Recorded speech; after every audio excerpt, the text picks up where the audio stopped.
Jude. I am 5 years old.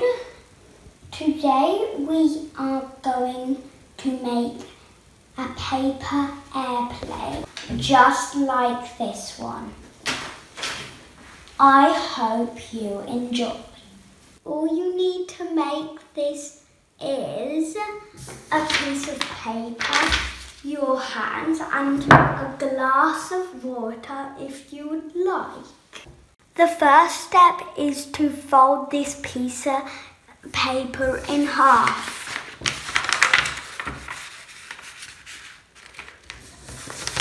Just like this.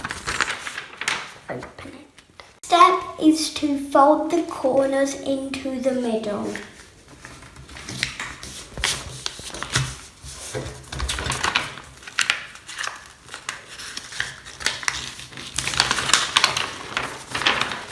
Just like this.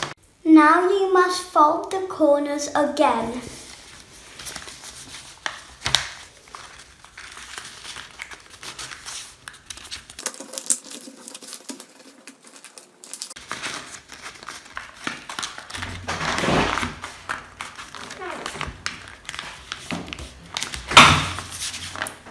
Just like this.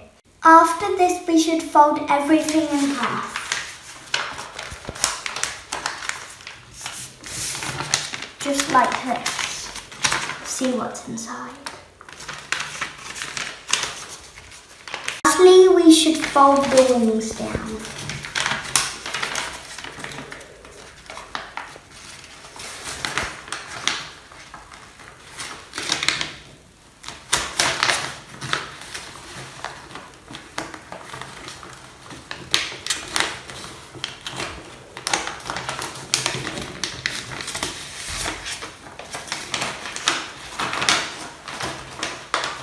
Now your plane is ready to fly.